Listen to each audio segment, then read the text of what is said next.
Perfeito? E aí depois eu vou mandar a gravação para vocês. Então, people, quando falamos de hemostasia secundária, basicamente nós nos referimos no famoso sistema da cascata da coagulação. Relembrando um pouco aquela primeira aula, né, a hemostasia ela é um fenômeno contínuo, dinâmico, e que ao final do processo, somente fisiologicamente falando, quando nós temos o processo, né, de forma naturalmente iniciado por um trauma vascular, o produto final é a formação de um coágulo. E um coágulo, ele é um somatório, né, de plaquetas que já estão agregando, né, vão estar se agregando, mas polímeros, né, ou a gente pode dizer assim, a proteína fibrina, que vai se polimerizando, formando uma rede em cima desse universo plaquetário, que é o que nós chamamos de coágulo. E, obviamente, enquanto você está tendo agregação de plaqueta e formação de fibrina, fica ali também alguns restos celulares de células que estão passando ali no meio, preso nessa rede de fibrina, que é o coágulo, e que tapa, né, de forma transitória aquela lesão vascular, até que a gente possa ter a regeneração tecidual e isso não seja mais necessário. Então, do ponto de vista didático, né, nós dividimos a hemostasia em 3 etapas, só lembrando para vocês. A hemostasia primária é tudo aquilo que diretamente é responsável ou participa diretamente da formação do tampão plaquetário, como a gente estudou bem na outra aula. Até mandei a gravação para o e-mail de vocês, eu não consegui pôr no Google Classroom que vocês criaram. A hemostasia secundária, que é basicamente todo o sistema, que é o que a gente vai estudar hoje, de proteínas que tem como produto final a formação da fibrina, né? E a hemostasia terciária, que não é objeto de estudo aqui no segundo período, que é o sistema fibrinolítico, que uma vez terminada a necessidade daquele coágulo, daquela proteína de fibrina naquele local, ele vai lá e remove. Então, o sistema da hemostasia secundária, gente, é carinhosamente conhecido como a cascata ou o sistema da coagulação, né? E o que seria isso, né? É um sistema que é composto por diversas proteínas circulantes, que em geral circulam na sua forma inativa e que após o estímulo específico, em geral na parte fisiológica, é o estímulo do trauma, tá? Então você tendo um trauma vascular, essas proteínas vão se ativando num efeito de cascata. Deixa eu só admitir alguém. Uma vez que essas proteínas elas são zimogênios. Né? O que são zimogênios? Zimogênios são enzimas inativas. Então, elas estão circulando no nosso plasma, normalmente agora. Quase todas, vocês vão ver que não todas. Só que elas estão circulando se a gente está em situação de homeostasia, de normalidade, de tranquilidade. Elas estão circulando na sua forma biologicamente inativa. E uma vez tendo um estímulo específico, elas vão se converter em enzimas, que por sua vez vão ativando outras proteínas, até que uma dessas enzimas vai fazer a transformação do fibrinogênio em fibrina. Em fibrina, exatamente. Então você tem todo um sistema complexo de interações até que isso aconteça. Perfeito? Então, o primeiro conceito importante é entender, né, que a cascata da coagulação, a que nos importa no momento, a cascata que é interessante, ela é forma. Tem alguém, eu acho que com áudio aberto. Eu vou botar vocês no mute por enquanto, só para saber quem é quem, pronto. Mas vocês fiquem à vontade para abrir o áudio e perguntar, tá? Só por causa desses ruídos mesmo de fundo que acontecem em qualquer ativo.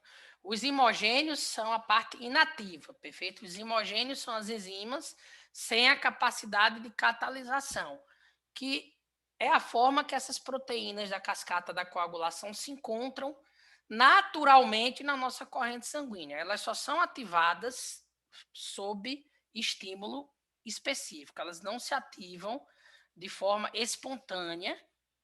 Caso contrário, a gente tem uma série de possibilidades de patologias. Primeiro conceito, outro importante. Né? Com a exceção do fator 8, vocês vão perceber que todas elas são numeradas e de acordo com algarismos romanos, eu já explico para vocês essa numeração, mas com exceção do fator 8, né, o grande sítio, né, o grande tecido, o grande órgão que é responsável pela biossíntese dessas proteínas que vão participar do fenômeno da hemostasia é o fígado. Então, 90 e tantos % dessas proteínas, elas têm síntese hepática. Perfeito? De forma, então, que vocês vão já entendendo, né, que um paciente com doença hepática ou com perda de função hepática, um paciente cirrótico, é um paciente que ele vai ter comprometimento da sua hemostasia, pode ter, e que avaliar, isso não é o objetivo especificamente da aula, mas avaliar a função hemostática através de exames específicos é uma das formas que a gente tem de ver se o paciente tem uma função hepatocitária saudável. Né? O hepatócito ele tem 3 grandes funções, tem várias, mas 3 que a gente consegue mensurar. Né? Uma delas é a capacidade de sintetizar os fatores de coagulação. O fator que foge a essa regra Estou usando. É o fator 8, que é o fator que tem sua síntese eminentemente pelo endotélio. E isso, eventualmente, é um conceito importante, que os hepatopatas, mesmo os mais graves, eventualmente vão ter níveis de fator 8 normais ou até elevados para tentar compensar, em virtude dessa característica que o fator 8, ele anda muito junto com o fator de von Willebrand. Vocês vão até perceber que eles andam de braços dados. E aí, a síntese do fator 8 ela é eminentemente endotelial.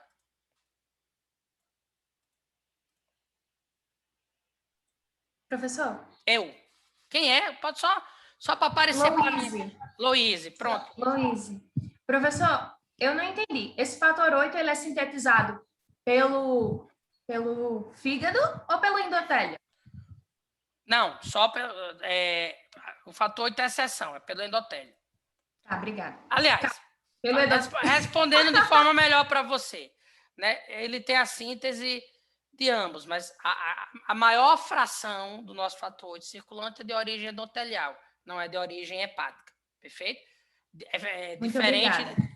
Por nada, diferente dos outros fatores que, de longe, né, a maior origem circulante deles é hepatocitária.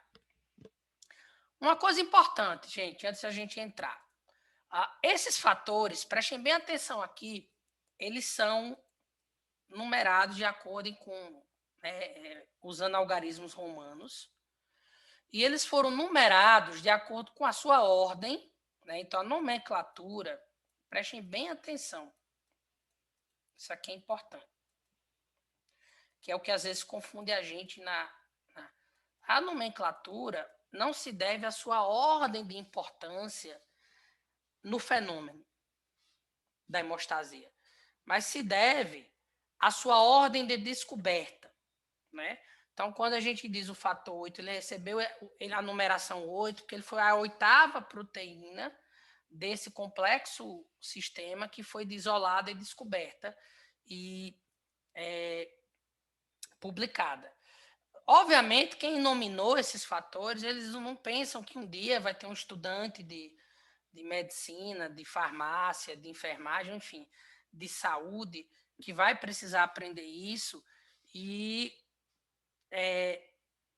não, às vezes, tem dificuldade de querer pôr uma ordem matemática nos fenômenos das reações. Então, a primeira coisa que vocês já desgarrem da cabeça ou tirem da cabeça é que não existe uma ordem matemática, né? Essa nomenclatura ela não tem sequência lógica na cascata. O fator 8, por exemplo, ele não atua antes do necessariamente do 2, ou antes ou depois do 5.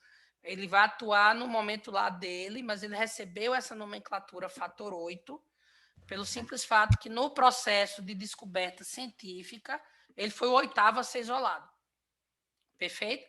Então, vocês vão ver quando a gente apresentar a cascata aqui e raciocinar, que o 8 está lá no meio. Ele não vem antes necessariamente do 9, nem depois do 10. Não existe uma ordem numérica específica dos eventos. Tá? Os fatores, eles são... têm a nomenclatura e, normalmente, eles são representados pelo seu algoritmo romano numérico, mas essa nomenclatura numérica é pela sua ordem de descoberta, de isolamento. Primeiro conceito. Segundo conceito importante. Exatamente porque no passado das trevas, lá, há 100 anos atrás, há 80 anos atrás, uma descoberta científica, ela muitas vezes ela demorava para ser apresentada à comunidade. Hoje não, hoje um cara, a gente está vivendo num mundo atual que alguém descobriu algo, publicou, está no Face, está no Twitter, todo mundo tem acesso à informação muito rápida, quem quer e quem está antenado se atualiza muito rápido, mas você imaginar 100 anos atrás, 80 anos atrás, você praticamente não tinha, a única forma que você tinha era a imprensa, o papel mesmo, demorava, era o telegrama, então muitas vezes para uma validade, um achado científico, ele ser validado e aceito internacionalmente pela comunidade, ele tinha que ser apresentado, né, nos encontros das sociedades científicas americanas, europeias, brasileiras, etc.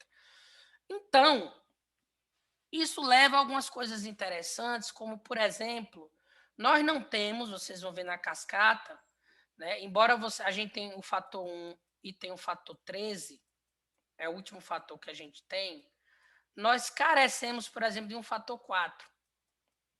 Ele hoje não existe, vocês não vão ver isso. Vocês vão procurar e vocês não vão encontrar. Por quê? Porque foi descrito o fator 4, né? Alguém descreveu, a comunidade aceitou, e alguns anos depois, né, percebeu-se que, na verdade, o fator 4 ele não era uma proteína específica, ele era um complexo de cálcio. Era o cálcio, que aí participa dessas reações enzimáticas, né? O cálcio é importante para que essas reações aconteçam. Então, depois que alguém entendeu, né, alguém comprovou que o fator 4 ele não é uma proteína da cascata, já existiu o 5, o 6, o 7. Então, para não renomear todos esses fatores, simplesmente aboliram o número 4 da sequência. Então, não existe um fator 4 da coagulação, como vocês vão muito bem ver. Pela mesma lógica, aconteceu com o fator 6. Tá? Então, também não existe um fator 6 da coagulação. Joia?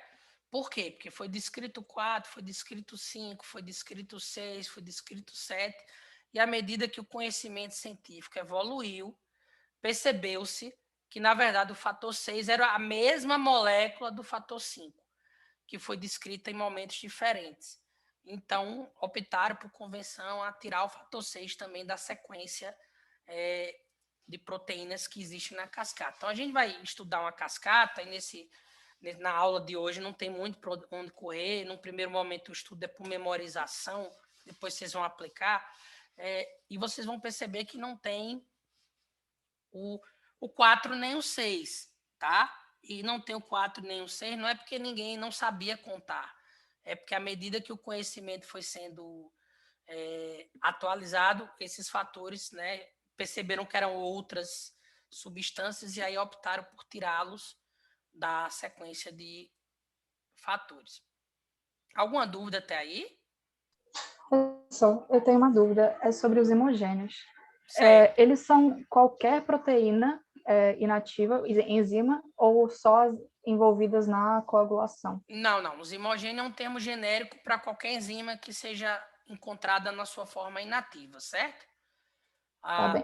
Que Obrigada. no caso, as proteínas da cascata da coagulação são os zimogênios. Perfeito? Mas existem N outras enzimas. Pronto, pepsinogênio, que vocês estudam bem lá no ensino, vão estudar ainda esse semestre no digestório, a digestão como um todo. Então, pepsinogênio, ele é um zimogênio, uma vez ativado lá pelo pH do estômago, vira a pepsina, que vai ser a enzima que degrada lá a proteína da dieta. Então, pepsinogênio ele é um zimogênio, é o mesmo conceito. E é um zimogênio, certo? Aqui faltou o ozinho mesmo. A gente, quando digita depois de uma cerveja de um dedo só, às vezes sai essas... É um problema quando você pega para digitar depois de beber. Mas o fato é que sai, às vezes, um errozinho.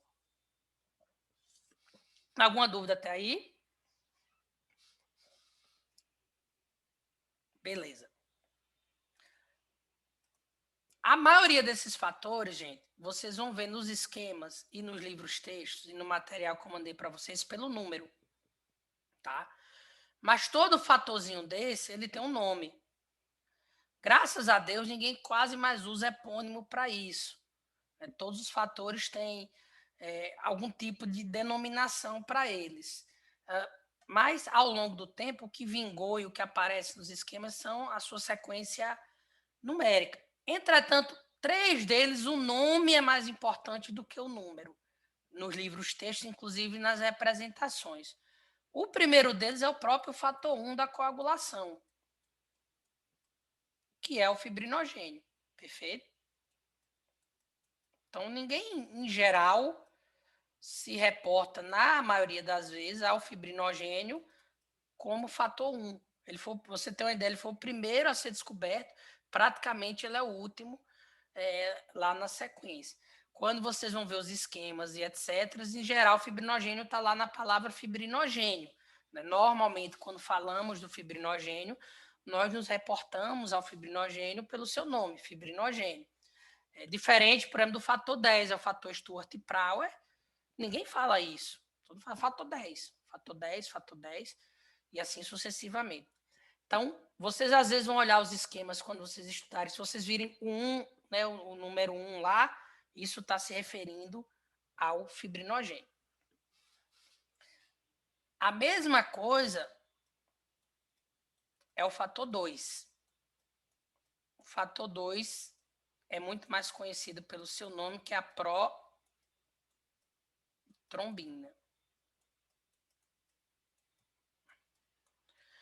Que quando está na sua forma ativada, aí vocês vão ver que toda vez que a gente quer dizer que o fator está ativado, vai aparecer um azinho, forma ativada, ou seja, a forma enzimaticamente ativa, ele recebe o nome de trombina. Então, o que é a trombina?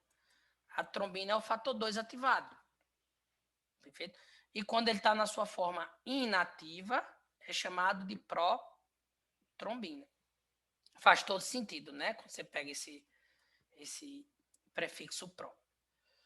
Então, é muito comum a gente falar, não sei o que, tempo de geração de trombina, a trombina fazendo, a gente falar 2A ou 2A. É a trombina por quê? Porque são nomes, né, que ao longo do tempo vingou, né, no discurso científico, embora exista a representação numérica. Alguma dúvida? Podem dizer assim, não, pelo menos para saber que tem. Tá tudo certo, professor. Pronto, perfeito. Tudo tranquilo. Show!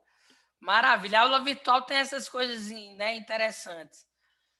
E o outro que também raramente alguém usa o número é o fator 3, que é muito mais conhecido pelo seu famoso nome de fator tecidual. Então, vocês vão ver muito mais nos esquemas o nome fator tecidual, tissue factor, fator do tecido, tissular, enfim, muito mais do que o fator 3. Perfeito? Embora, eventualmente, alguém possa representar lá como um 3. Pode falar. Esse fator tecidual é o que os restos de endotélio depois da lesão vão liberar na hemostasia primária? Perfeito, muito bem, ele mesmo. Já era a próxima pergunta que eu ia fazer para ver se vocês respondiam de forma intuitiva, né? Fator tecidual é o único desses fatores que a gente vai discutir que ele não está circulando, né? Ele não está na corrente sanguínea, ele está na célula, ele está no tecido, ele faz parte do tecido que vai ser rompido, né? Ele é um fator que não está, se eu for agora na corrente sanguínea de todo mundo, colher um tubinho de sangue para medir os fatores, cada fator tem uma quantidade normal, né? Está presente numa quantidade normal, mas o fator tecidual vai ser zero, porque ele não vai estar no sangue normalmente circulante, ele está no tecido. Tanto que é dito, né? É chamado que ele é um fator, isso aqui já ajuda para vocês entenderem a próxima nomenclatura. Ele é um fator extrínseco à corrente sanguínea. É um termo que a gente usa pouco, né? O extrínseco pode ser externo, mas, enfim, ficou nesse português mais clássico, né? Esse nome extrínseco.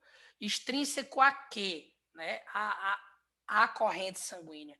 Então, vocês vão daqui a pouco entender que a gente tem 3 vias: a via intrínseca, a via extrínseca e a via comum. Isso em 5 minutos chegaremos lá. E esse extrínseco vem de quê? De fora da corrente sanguínea, algo que normalmente não está lá, tá? Só aparece lá no momento da lesão.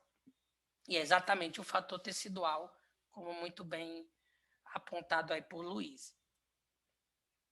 Alguma dúvida? Então, Não. esses três números, gente, vão aparecer muitas vezes no esquema, mas as pessoas se reportam mais a esses fatores pelo nome do que necessariamente pelo número, tá? O que não quer dizer que você lê um texto que tenha lá um 2, um 1 e assim sucessivamente. Lembrando que é sempre em algarismo romano. Só mais um minutinho aqui.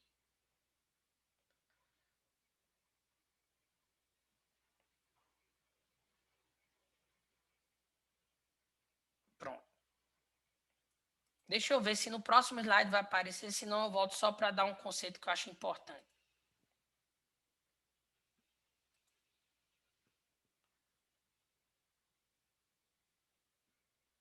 Não. Então ainda eu vou ficar nesse. Eu acho que eu tirei sem querer. Todo mundo preste bem atenção aqui. Com exceção do fator 8, todos os outros fatores têm a sua síntese eminentemente feita pelo fígado, tá? Mas tem fator que quando o fígado termina a sua síntese, ele já está pronto para uso, ou seja, ele já é uma molécula útil. E tem fator que depois que o hepatócito termina de sintetizar, ele ainda precisa passar por uma reação química que é chamada pós-translacional, né? Pós-translacional quer dizer, depois da tradução daquela proteína, ela ainda sofre uma outra alteração, que é uma reação dependente da vitamina K. Então, são os famosos fatores que vocês vão... Aqui é um conceito importante, chamados vitamina K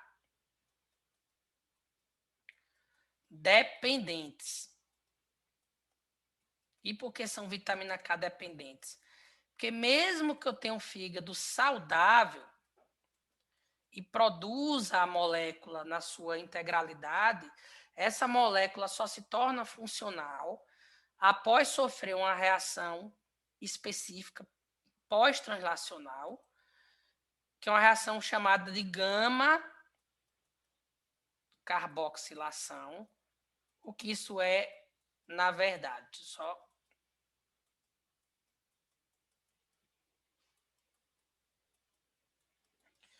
a proteína tem diversas, né, digamos, regiões, e na região chamada gama da estrutura da proteína, que não nos cabe aqui, é mais a bioquímica do que nas regiões gama da estrutura dessas proteínas, a vitamina K vai ser cofatora de uma reação que vai pegar e vai botar uma carboxila ali. E essa carboxila ela é importante, porque é ela quem vai reagir no momento específico que esses fatores entram em ação. São 4 os fatores vitamina K dependentes, e estes a gente tem que saber, porque, obviamente, existem implicações em pacientes com deficiência de vitamina K ou que tomam anticoagulantes, cujo efeito terapêutico é exatamente inibir a vitamina K. E aí, quais são os fatores vitamina K dependentes? É o 2, que tem um nomezinho mais conhecido, como a gente viu. O 7, o 9 e o 10. Esses são os fatores vitamina K dependentes. O 2, o 7, o 9 e o 10. Então, além deles precisarem ter a sua síntese hepática adequada, eles ainda precisam passar por modificações bioquímicas após a tradução, por isso são chamados pós-translacionais, e que dependem da vitamina K numa reação química chamada de gama-carboxilação. Então, mesmo que eu tenha o fígado mais saudável do mundo, se eu sou uma pessoa carente de vitamina K por qualquer motivo, as minhas moléculas de fator 7, de fator 9, de fator 2, elas não vão ser funcionais, porque elas precisam, para serem funcionais, estarem sofrerem a reação de gama-carboxilação. Então, só para vocês terem uma ideia de algumas coisas para guardar. Então, o fator 8, como a gente já viu, a síntese é eminentemente endotelial. Mas, por exemplo, o fator 11 é um fator que ele tem síntese eminentemente hepática, mas ele não é vitamina K dependente. Quando ele sai do fígado, ele já sai pronto para uso. O fator 12, a mesma coisa. O fator 5, a mesma coisa. Então, os únicos fatores que são vitamina K dependentes é o 2, o 7, o 9 e o 10. Perfeito? Quantos fatores no total?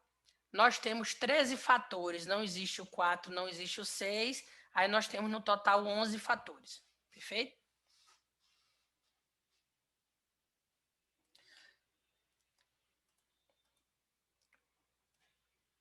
E por fim, Professor, eu. no caso, o fator de Van Willebrand, ele também tem algum número ou não? Não, porque ele não participa diretamente, ele não entra na cascata, porque ele não participa diretamente das reações que envolvem. Ele tem o nome de fator, como você me mencionou, mas ele não participa diretamente da. Na verdade, a sua grande participação na hemostasia está lá na adesão plaquetária. Ele não participa diretamente nas reações envolvidas da cascata, ele não tem um número, certo? Mas ele participa indiretamente, que é onde eu ia chegar agora. Acho que foi Wagner que perguntou, né? Isso. Pronto. Por que, Wagner? Vou lhe explicar por quê. Porque o fator 8 que está aqui,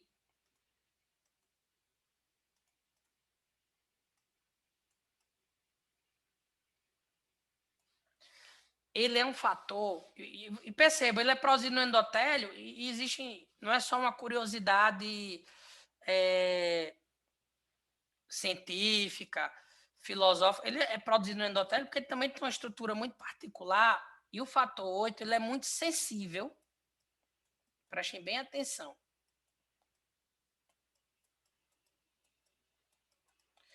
à degradação. O fator 8 ele é muito lábil, ele é muito sensível à degradação por enzimas plasmáticas inespecíficas.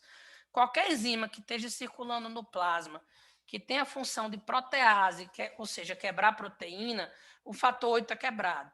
Então, um mecanismo natural que a gente tem de proteger o fator 8 dessa degradação, que o nosso organismo, o nosso maquinário biológico, ao longo da evolução, de anos de evolução, utiliza, é que esse fator 8 ele circula normalmente protegido, ligado ao fator de von Willebrand. Então, ele normalmente não está exposto diretamente na corrente sanguínea. E aí, quando a gente tem a lesão vascular, que aparece o colágeno subendotelial, que o fator de von Willebrand vai para lá, libera o fator 8 para participar da cascata. Perfeito? Então, o fator de von Willebrand, na prática, ele tem duas funções. A principal, a mais importante dela, a mais power blaster dela, no sentido de hemostasia, é participar da adesão plaquetária, ligar a plaqueta ao colágeno, aquilo que a gente já estudou. Mas ele tem uma segunda função, que é importante, mas não tão expressiva, que é a de, como vocês vão ler no texto, muitas vezes estabilizador do fator 8. Então, ele participa, Wagner, da cascata, mas de forma indireta, no sentido que ele protege o fator 8, mas ele não participa das reações em si. Por isso que ele não tem um número.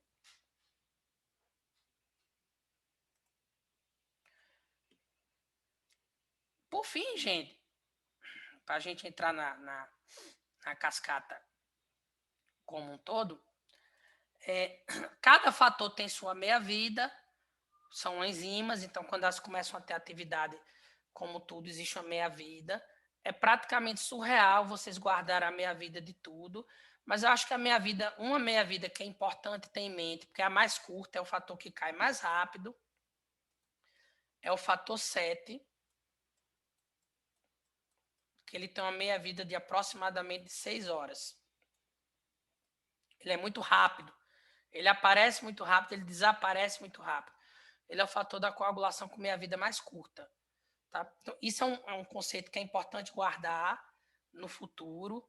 Né, tem até um projeto para a gente gravar um podcast aí com o pessoal. Tem até que cobrar a Luizinho lá do canal, que é para vocês, a gente está para gravar um episódio de um podcast da importância do ciclo básico para o ciclo profissional, e algumas informações parecem serem jogadas ao acaso, mas que lá na frente, quando vocês forem estudar hemostasia, doenças da coagulação, uso de anticoagulantes, existe uma importância, uma plausibilidade biológica de você saber esse conceito, que o fator 7 cai mais rápido. Ele é o que primeiro a cair. Talvez não seja importante você saber a meia-vida do fator 10, se você não for uma pessoa que vai trabalhar especificamente com isso, porque cada fator tem sua meia-vida, mas a do 7, que é a que cai mais rápido, é importante. Então, é em torno mais ou menos de 6 horas.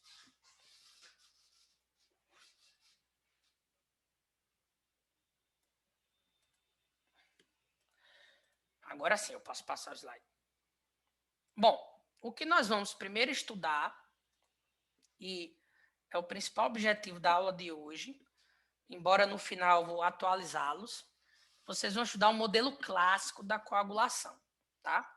E o modelo clássico da coagulação, ele admite que a nossa coagulação, ela funciona.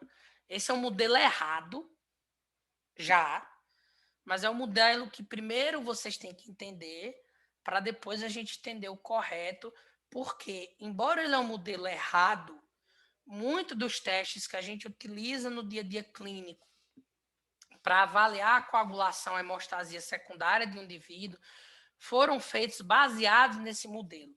Então, nós chamamos esse o modelo clássico. E o modelo clássico, ele assume o seguinte, que a coagulação, ela tem um modelo, ela é uma cascata que ela funciona em Y. Ela tem duas formas de serem ativadas, a cascata, e ao final dessa história, tudo converge para uma via, que é a via comum. Então, aqui já fica fácil a gente entender, né? Então, a gente ativaria a coagulação de duas formas diferentes. A cascata, ela andaria 2 caminhos diferentes, mas, ao final dessa história, chegaria numa via que é chamada via comum, que aí o final é o mesmo para todo mundo, cujo produto final é a fibrina.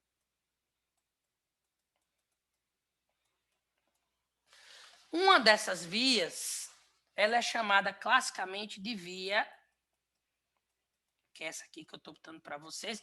Aí depois vai vir a cascatazinha intrínseca. Ela recebe esse nome porque ao descrever essa via, né, percebeu-se que o primeiro fator desta via que se ativava é um fator que já existia na corrente sanguínea. Ele já está normalmente circulando. Ele é um fator, então, que seria intrínseco à corrente sanguínea. E aí ficou esse nome via intrínseca, que esse termo muitas vezes soa, né?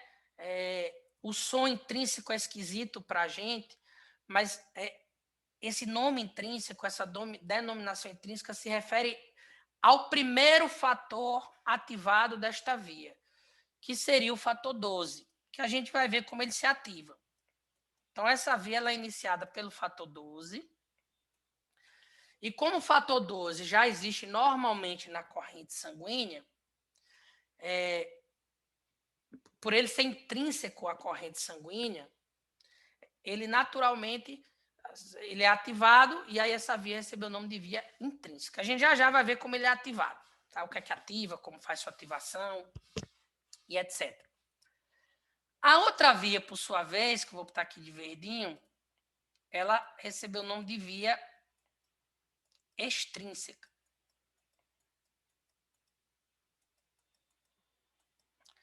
E ela recebeu essa denominação porque, ao ser descrita, o fator que normalmente inicia a via é um fator que não está na corrente sanguínea em situações normais.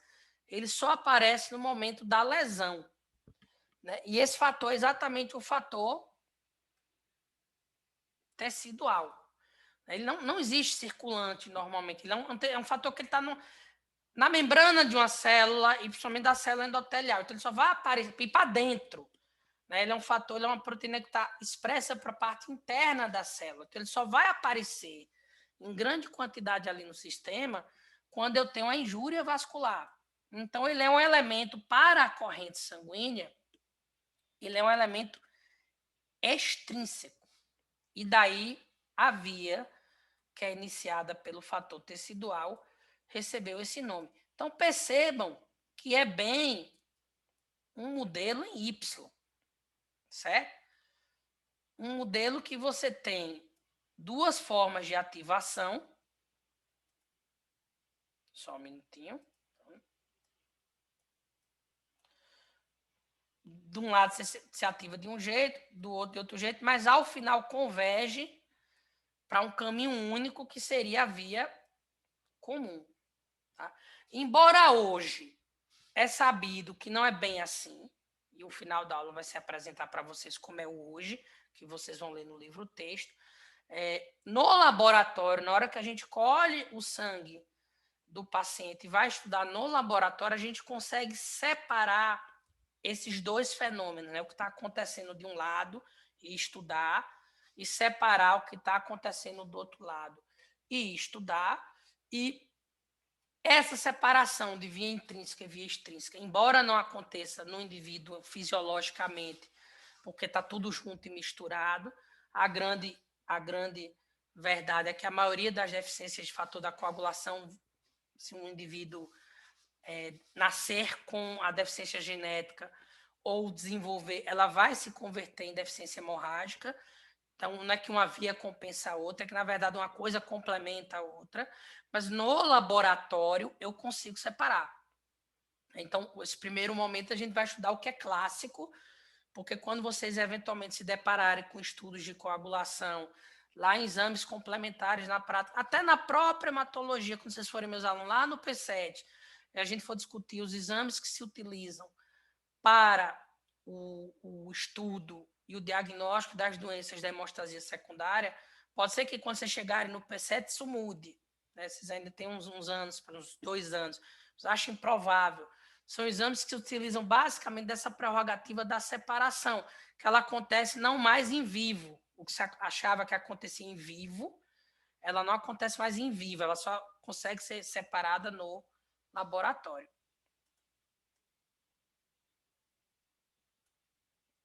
Então, tá aqui, ó. Depois de muito tempo, os fatores vitamina K dependentes apareceram aqui para vocês, tá? Vamos às vias.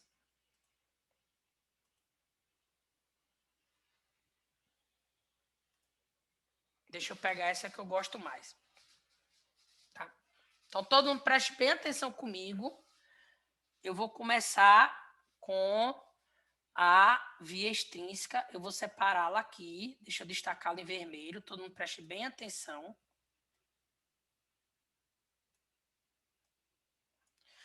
E todo mundo preste bem atenção no que eu vou falar, tá?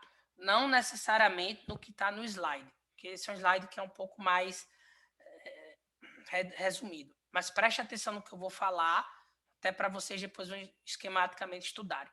Então, quando eu tenho a lesão vascular, e tipicamente eu tenho trauma, eu vou ter a exposição do fator tecidual, que até então não aparecia, certo?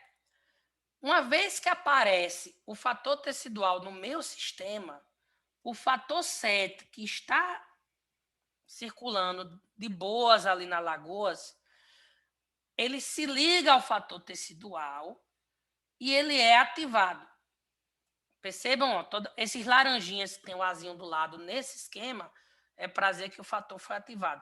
Então, a ativação do fator 7, ela acontece especificamente, perdão, para após o contato com o fator tecidual. E aí, acontece uma coisa maravilhosa. Eles formam um complexo enzimático, que vai ser o fator tecidual junto com o fator 7 ativado. Então, nenhum nem o outro sozinho, os dois juntos, que vão ter a capacidade de ativar o fator 10. Olha o fator 10 aqui. Acabou a via extrínseca. Você vê que ela é bem curtinha.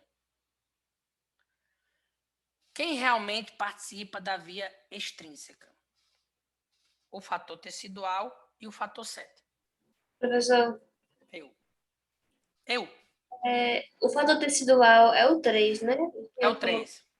F1 aí. Eu botei FT, isso é um Tzinho, desculpa aqui. Certo? Tissue factor, é um Tzinho de tecidual. Tá. Professor, Eu. então, o fator 7 se liga ao fator tecidual e depois vira fator 7 ativado, ou ele vira fator 7 ativado primeiro e depois se liga ao fator tecidual? Boa pergunta, né? Quem veio primeiro, o ovo ou a galinha? Então, aqui, Sara, aqui tem uma resposta, porque nós estamos no modelo clássico. Então, no modelo clássico, primeiro ele só é ativado ao se ligar ao fator tecidual, certo? Depois a gente volta lá para a vida real. Mas no modelo clássico, você tem a exposição do fator tecidual, e aí sim, isso aqui é importante, senão muda do qual modelo a gente vai estudar. O fator tecidual ele só aparece sob estímulo. O principal estímulo fisiológico é o trauma, perfeito? E ao aparecer o fator tecidual, o fator 7 se liga a ele, se ativa e aí forma, deixa eu apagar para ficar mais bonitinho aqui, para não confundir depois vocês, forma um complexo, que na verdade eles não vão separar mais, eles vão formar um complexo, que é o fator tecidual mais o fator 7 ativado. E esse complexo é quem consegue ativar o fator 10.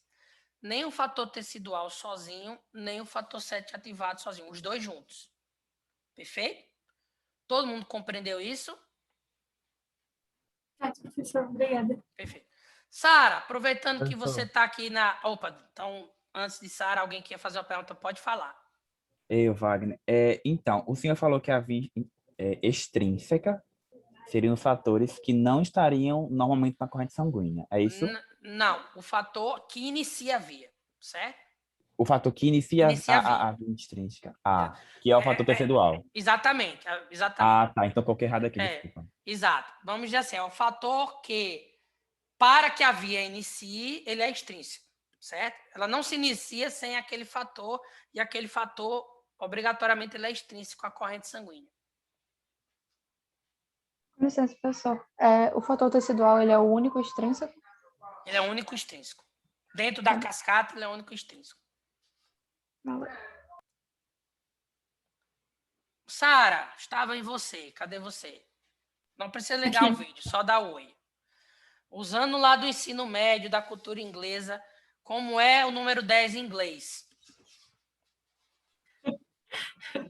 Tem.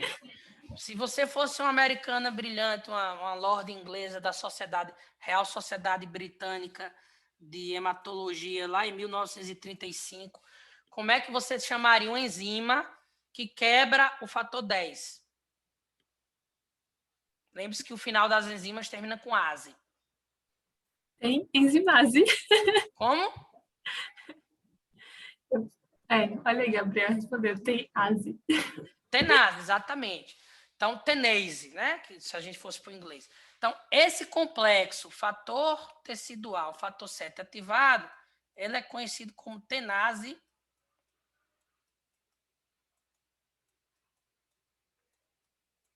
extrínseca. Extrínseca porque foi formado, né, a partir da via extrínseca. Então, é o primeiro grande complexo enzimático da cascata da coagulação. Aí eu vou apagar tudo e só botar já o nomezinho aqui do lado. Fabinho, Eu? licença. Manda, Bianca, pode perguntar. É o que isso, tenase? Não entendi. Não entendi agora. Vamos lá, tá? Deixa eu só pôr o nome aqui do lado. Tenase.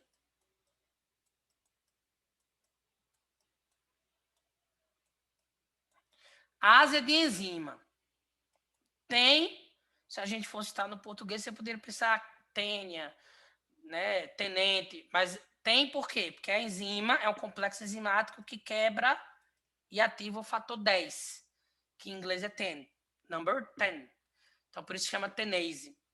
É uma enzima que ativa o 10. Certo? Só que aí a tradução ficou do inglês, veio do inglês. Se a gente fosse para o português, seria uma desase. Mas aí não veio a tradução, a dublagem da Herbert Richards não veio, ficou tenase mesmo. Compreendeu? E aí, para ele se ativar, então, a gente está quebrando. Tipo, essa enzima que quebra, e quando quebra, ele se ativa. Exato. O quebrar aqui você pode substituir pela palavra ativar, certo? Porque ele quebra, ele se ativa. Tá, obrigada. Obrigada a você. E ele é chamado tenase extrínseca pelo simples fato que começou na via extrínseca, tá? Alguma dúvida? Professor, eu tenho uma dúvida, mas é mais geral. Manda brasa. Em algum momento, o senhor vai deixar mais palpável esses fatores, tipo mostrar uma molécula se juntando com outra, quebrando outra? Porque falando fator, é estranho para mim pensar, tipo, quem é esse fator? Não sei quem é esse fator. Então, boa pergunta. Eu também não sei, né? É complexo, porque a gente aqui tá lidando com uma coisa que é a nível molecular, né? Então, é difícil. Eu posso até procurar, eu realmente não tenho, alguma coisa em vídeo, por exemplo, que possa trazer isso de uma forma animada, né? Mas não tenho, realmente eu não tenho. Porque a gente, se preocupe, na verdade, não, professor. Eu pensei que tinha, entendeu? Mas se não tem problema nenhum, aprenda assim. Não, tranquilo. Mas o pior que eu tinha, não era bem uma molécula, era um pinball. A bolinha batia no 7, aí o 7 quebrava o 10, era o pinball. Eu vou catar esse vídeo do pinball em algum lugar do buraco negro da minha vida. Esse vídeo do pinball, ele vai estar. E aí eu vou lhe mandar, certo? Mas, assim, é difícil você achar isso em formas muito esquemáticas, exatamente porque lida com moléculas. É diferente de plaqueta que a gente lida com célula, é mais fácil. Mas, preocupe não, que você vai aprender sim.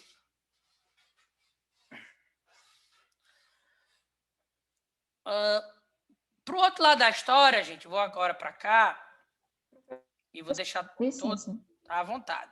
Desculpa. Deixa eu só tirar uma dúvida, porque na hora eu tive que sair por causa da minha gata.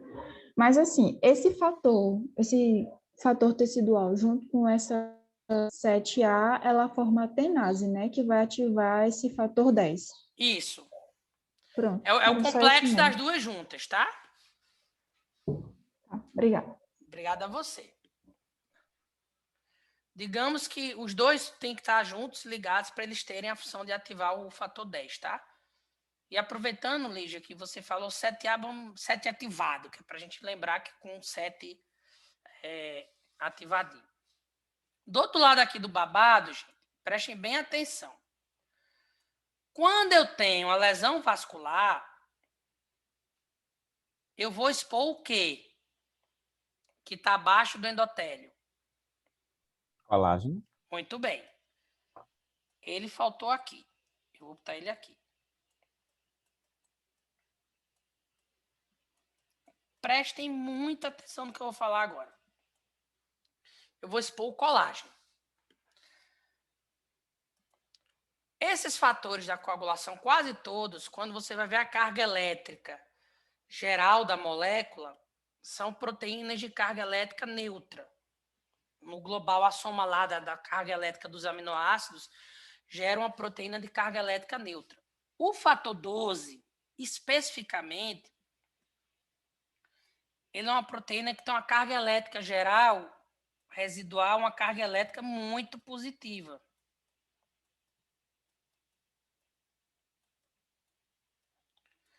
Ah, tá, aí beleza. Ele pode ter uma carga elétrica positiva, não tem nada lá para ele reagir, vida que segue. Mas quando eu tenho uma lesão vascular, na hora que aparece o colágeno é uma proteína que tem alta carga elétrica negativa. Então, pelo que a gente já ouviu muito da física, pensando em cargas elétricas, o que é que acontece com corpos com cargas elétricas diferentes? Se atraem. Exatamente.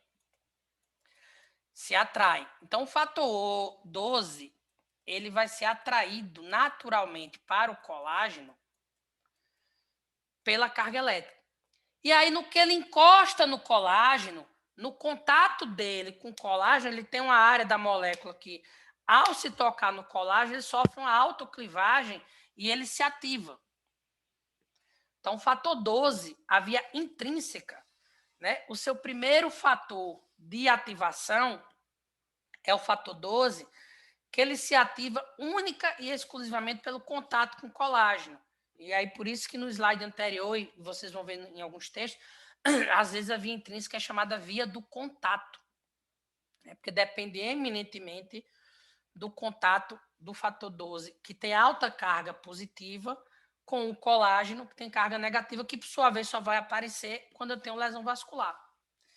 E aí ele se ativa, né? E percebam, né, foi uma pergunta de Wagner, que nesta via, o primeiro fator que faz parte dessa via já está na corrente sanguínea. O fator em si, a proteína, a enzima em si, já está na corrente sanguínea. Ele se ativa porque apareceu o colágeno, ele encostou lá. Mas é um atrito, e aí ele sofre uma autoclivagem. Então, por isso que chama via intrínseca. Aí começa o fogo no parquinho, né? O fator 12 ativado, ele vem e ativa o 11. Ó. Então, ele vai lá direto e quebra o 11. Ativa o 11. Aí começa uma sequência mais óbvia de cascata, né? O fator 11 ativado, por sua vez, ele quebra o 9. Então, eu começo a via intrínseca com a ativação do fator 12 pelo contato com o colágeno. O fator 12 ativado, ele vai ativar o 11. O fator 11 ativado, ele ativa o 9.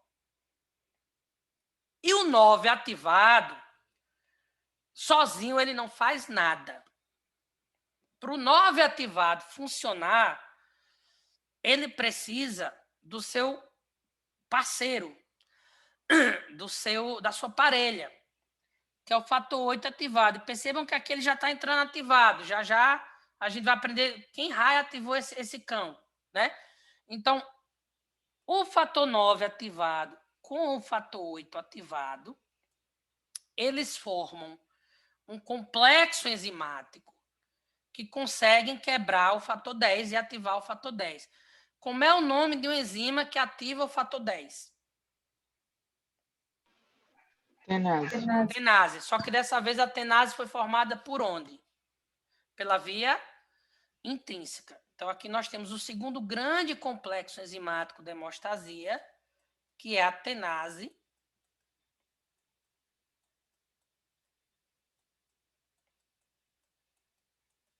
Intrínseca.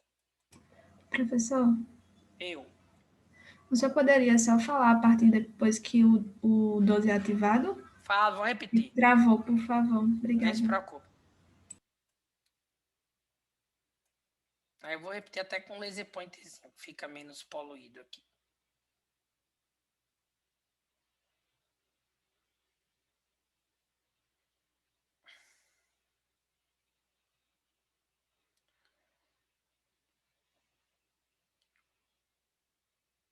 Pronto, cadê o laser pointer? Pronto, então olha só, via intrínseca.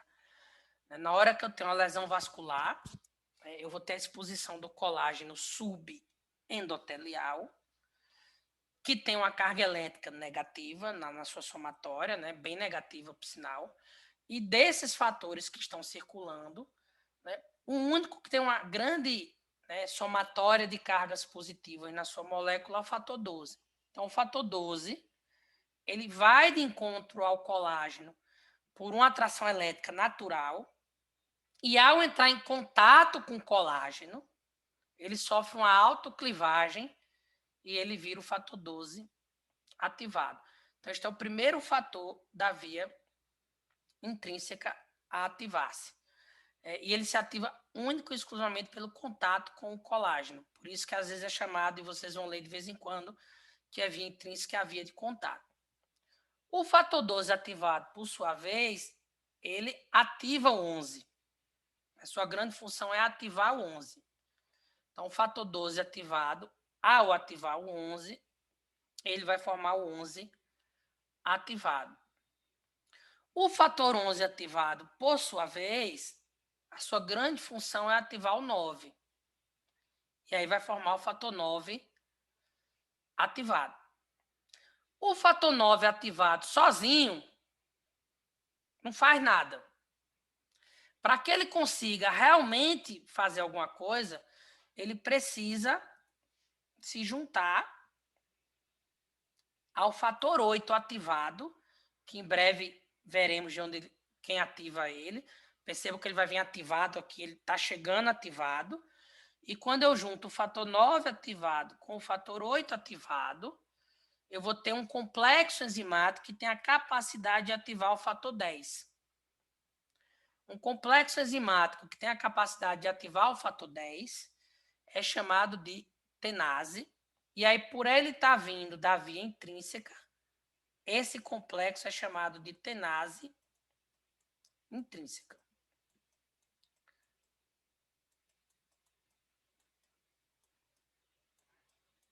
Então, percebam que eu posso ativar o fator 10 tanto de um lado, com a formação da tenase extrínseca, quanto do outro, pela formação da tenase intrínseca. E aí, se eu fosse sombrear aqui para vocês, quais são os fatores da via intrínseca? O fator 12, o fator 11, o fator 9 e o fator 8. Eles que participam da via intrínseca.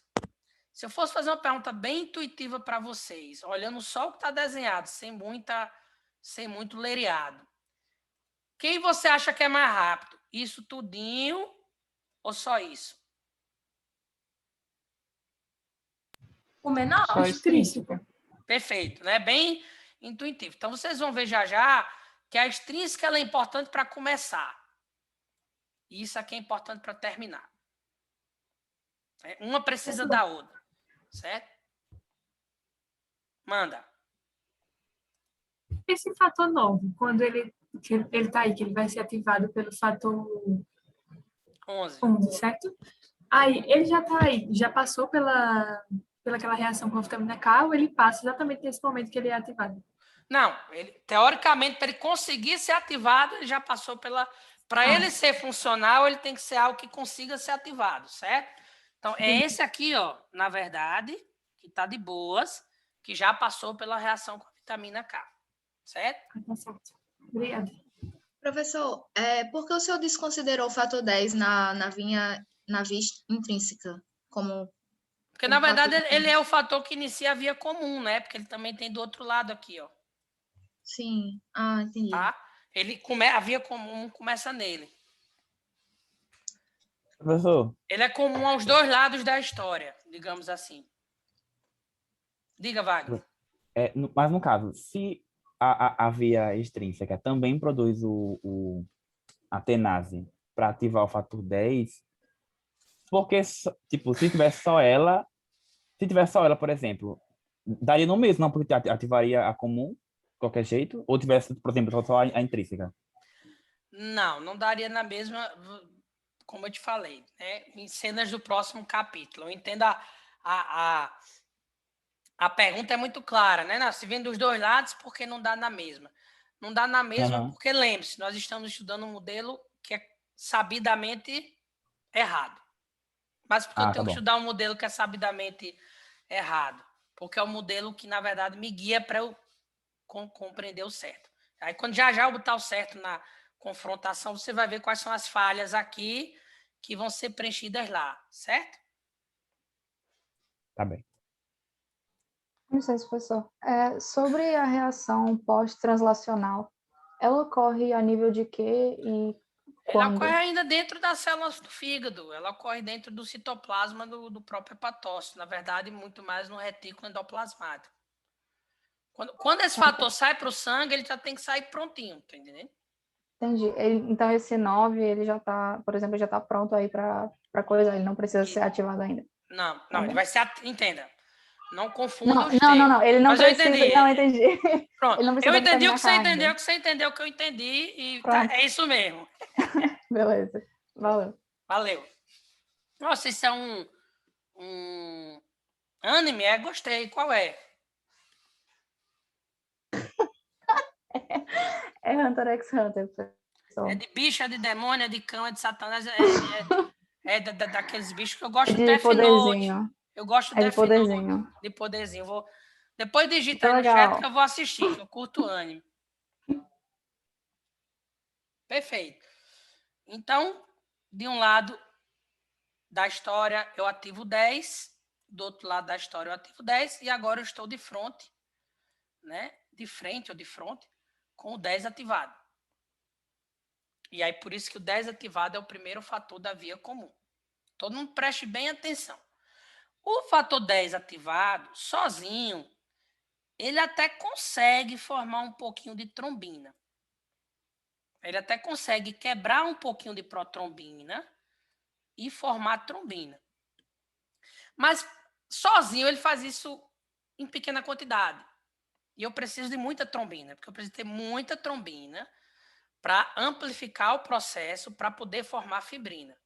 Então, essa reação do fator 10 formar trombina, e aí que eu já estou falando o nome, vocês lembrem que trombina é o fator 2 ativado, ela é extrema, está na moda agora, né? Tem um DVD, um Spotify, sei lá, Safadão Amplificado.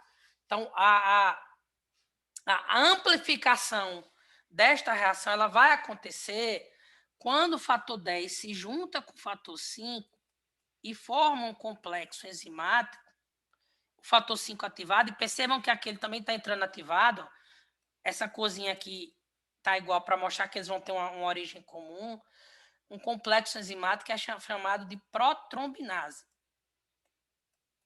Então, em tese, gente, o fator 10 sozinho, ele consegue formar um pouquinho de trombina, mas ele não consegue formar uma quantidade satisfatória de trombina que gere fibrina.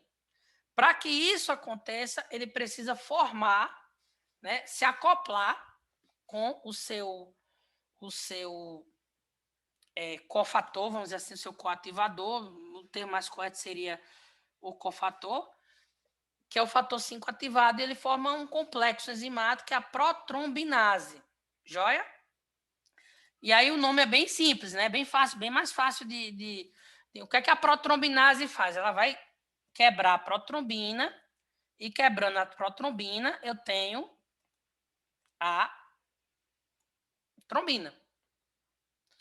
Aí, por sua vez, quando a trombina aparece, ela vai quebrar o fibrinogênio, formando fibrina. A mesma trombina é quem ativa o fator 13. Perfeito? Então, a trombina, percebam que ela, além de quebrar o fibrinogênio em fibrina, ela ativa o fator 13. E o fator 13 ele participa depois da formação do coágulo. Né? As primeiras moléculas de trombina, de fibrina que aparecem, elas vão se ligando de forma fraca através das forças de Van der Waals. E aí, para que eu faça uma ligação covalente, resistente, forte, entre uma molécula de fibrina e outra, quem vai fazer isso é o fator 13, que é quem vai fazer essas ligações estáveis, que é conhecido como fator estabilizador de fibrina, que ele é ativado pela trombina. Então, na hora que eu formo trombina, a própria trombina que quebra o fibrinogênio em fibrina, ela ativa o fator 13, e o fator 13 vai pegando essas moléculas de fibrina e vão, à medida que o coágulo vai formando, o fator 13 vai reforçando a ligação, né? Vai deixando essa ligação mais resistente. E é por isso que ele é o último fator, ele é o fator estabilizador da fibrina. Então, fazendo aqui um playback da via comum, né? A via comum começa com o fator 10, já ativado, né? E aí, lembrando para vocês, o fator 10 ativado, ele consegue formar um pouquinho de trombina, mas ele forma pouca trombina, muito pouca trombina. Né? Então, essa trombina que o fator 10 sozinho forma, ela é insuficiente para formar uma quantidade de fibrina necessária. Ele precisa, então, ter um bust. O fator 10 ele precisa, né, digamos assim, revigorar. E ele faz isso como? Formando um complexo enzimático. E ele forma esse complexo enzimático com quem? Com o fator 5 ativado. E aí esse complexo enzimático é chamado protrombinase.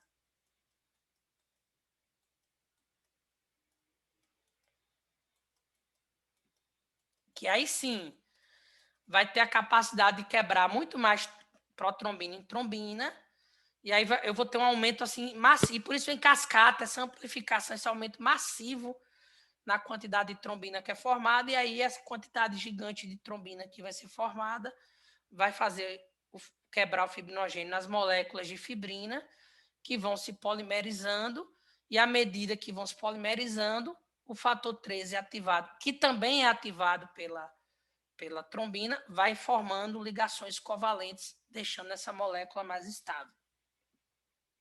Então, fazem parte da via comum, só um minutinho, fazem parte da via comum o fator 10, o fator 2, que é a protrombina, o fibrinogênio, o fator 5 e o próprio fator 13, que está aqui no final. Pode perguntar. Não se irrite, por favor, mas nas duas vezes que o senhor explicou essa via comum, quando chegou no fator 1, fibrinogênio, eu simplesmente não prestei atenção. Desculpa. O que é que ele faz? Ele se junta com a trombina, que é o fator ativado, e forma fibrin. Não, o fibrinogênio, na verdade, ele não faz nada, né? Ele é o substrato a partir do qual a gente vai formar a fibrina. Quem faz é a trombina, que é quem transforma o fibrinogênio em fibrina, que é o que a gente quer aqui no coágulo, né? Aquela proteína fibroelástica que vai juntando naquela trama de plaqueta, que vai permitir que o coágulo tenha firmeza. Então, o fibrinogênio ele já não é mais uma enzima, ele vai ser a fibrina que vai se ligar, e aí, obviamente, essas ligações iniciais elas são mais fracas, e aí quem vai formar ligações mais fortes e covalentes e resistentes entre uma molécula de fibrina e outra vai ser o fator 13, também conhecido como fator estabilizador da trombina, que também é ativado pela trombina. Então, desculpa, fator estabilizador da fibrina, que é ativado pela própria trombina também.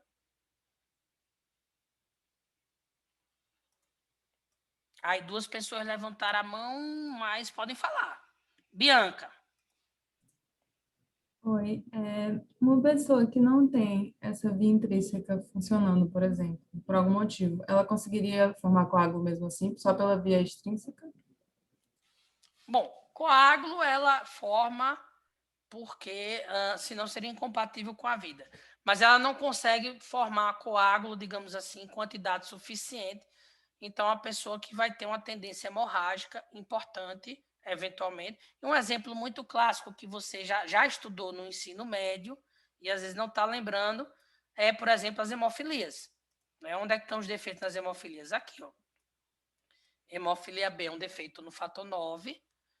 Hemofilia A é um defeito no fator 8, genético, normalmente ligado ao X, e que os hemofílicos são dos pacientes, né, do grupo de pacientes que mais tem tendência hemorrágica no mundo. Forma o coágulo? Forma.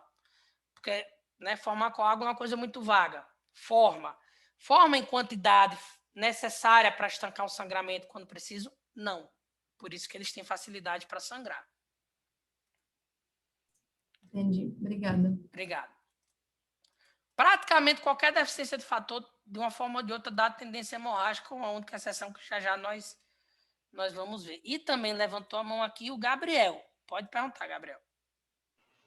Professor, eu percebi aqui que nesse finalzinho da via comum, o fator 13A está de uma cor diferente do 5A e do 8A.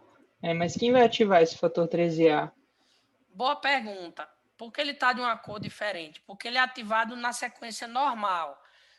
Apenas o esquema pulou, por isso que eu digo, prestem atenção às vezes no que eu falo, por uma questão do artista. Ele é ativado pela própria trombina.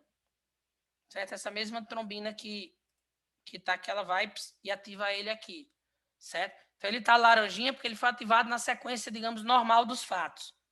Ele não apareceu ativado como aqui aparenta para a gente os outros, certo? O cara só apenas encurtou a história. Mas Entendi, obrigado. quando você for assistir essa aula, ouvir novamente, aí você vai ver a narração que a trombina ativa o fator 13.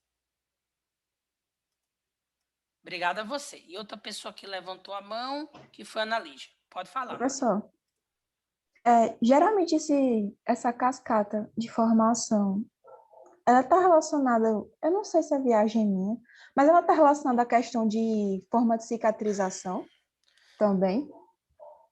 Ou é só para colocar aquele coágulo mesmo para Não, tampar a ela ferida? tem a ver com a cicatrização também, né? Não é viagem sua, na verdade tem tudo a ver, porque inclusive a regeneração tecidual, né, para que o tecido regenere, você primeiramente precisa que ele esteja bem colado. E aí sim, depois os tecidos crescerem. E quem faz a primeira colagem de qualquer corte, de qualquer lesão, é a fibrina, né? A molécula da fibrina.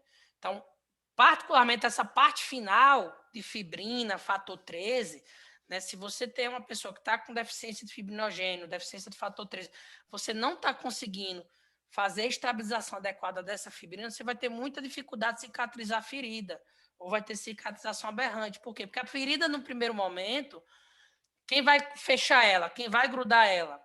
A fibrina.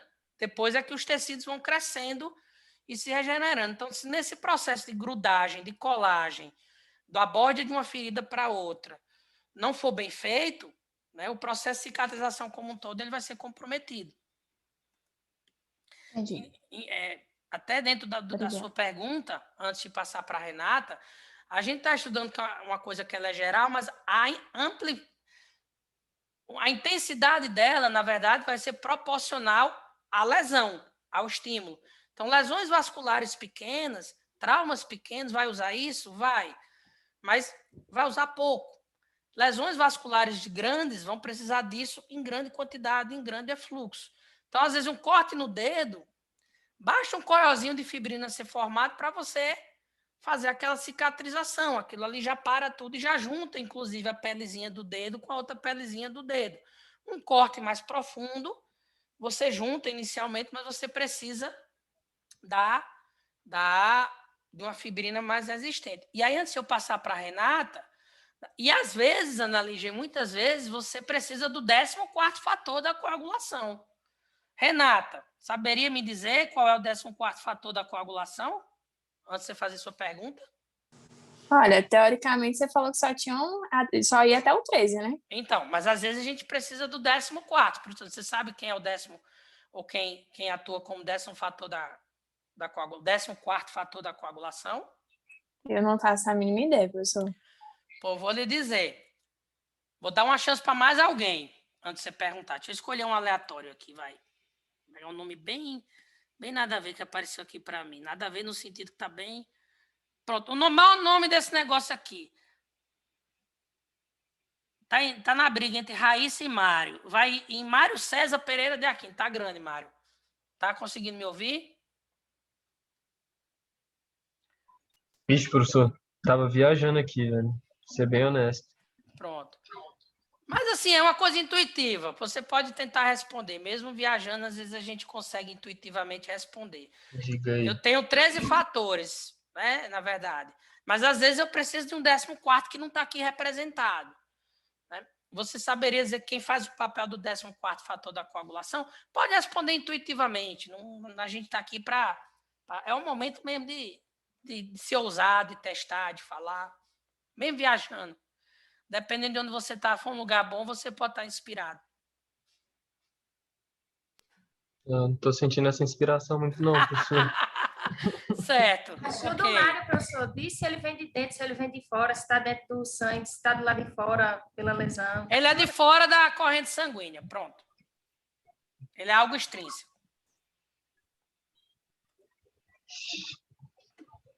Aqui, ó. O pessoal tá falando vitamina K, professor. O pessoal tá falando vitamina K.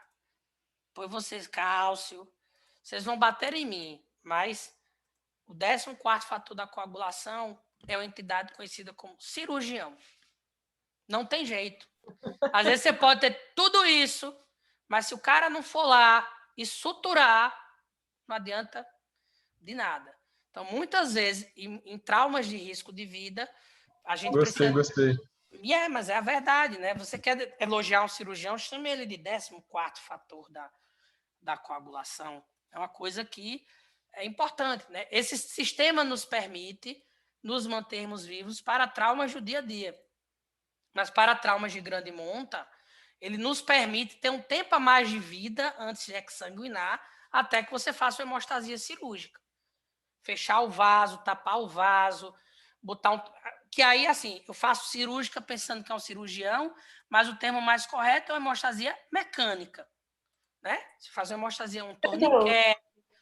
Aí, indo na pergunta de Ana Lígia, às vezes, Ana Lígia, pode ter a fibrina do mundo todo. Se não vier o ponto e a sutura para juntar as bordas da ferida, não resolve.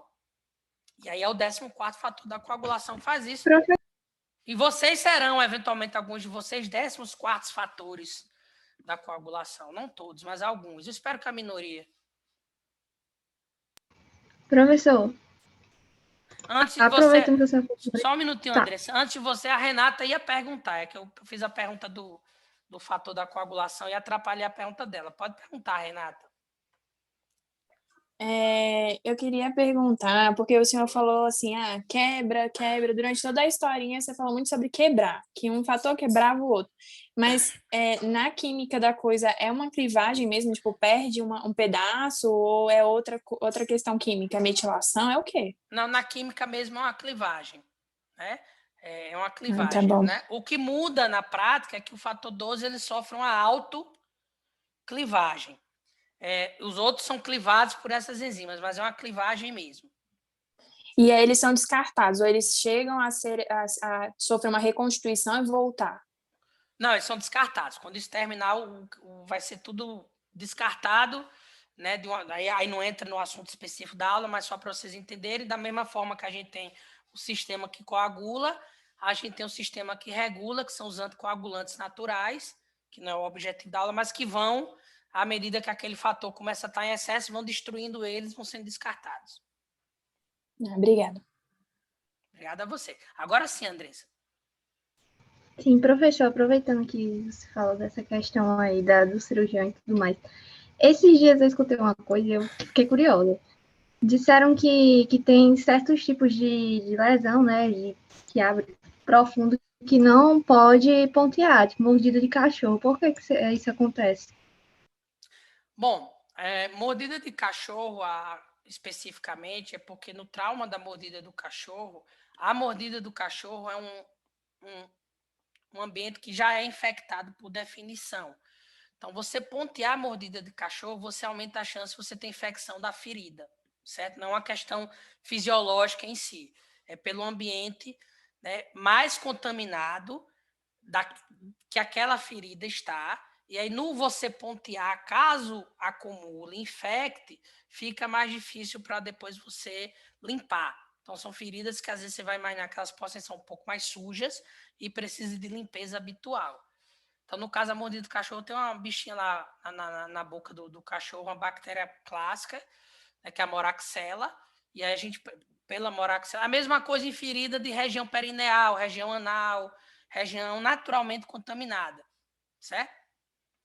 E eu vi que alguém botou aí no chat, já respondendo, esquece o sininogênio, calicreína, isso para nós não tem importância aqui, porque na verdade são vias que se cruzam, mas que não participam diretamente da cascata. Né? Essa cascata ela se cruza com a via inflamatória, né? A calicreína é a via que vai formar a bradicinina, vocês vão aprender lá na patologia. Então, aí são as vias que se cruzam, mas ela não participa diretamente aqui do fenômeno hemostático. E aí, só para encerrar essa parte, a gente ir para a parte final, que agora vocês vão entender bem mais rápido, todos esses 3 complexos enzimáticos, só lembrando, tenase intrínseca, trenase extrínseca, desculpa, eu vou na ordem de aparecimento, tenase extrínseca, tenase intrínseca e protrombinase, para eles funcionarem muito bem, para que as reações ali vão para frente, eu preciso ter cálcio, perfeito? E eu preciso ter uma estrutura extremamente rica em fosfolipídio. E aí quem vai dar essa estrutura de fosfolipídio para que isso funcione é a membrana plaquetária que já está ali formando o tampão, certo? Então isso está acontecendo em geral entre uma plaqueta e outra. Né? Então a membrana plaquetária ela vai dar um substrato de fosfolípide para que essas reações aconteçam.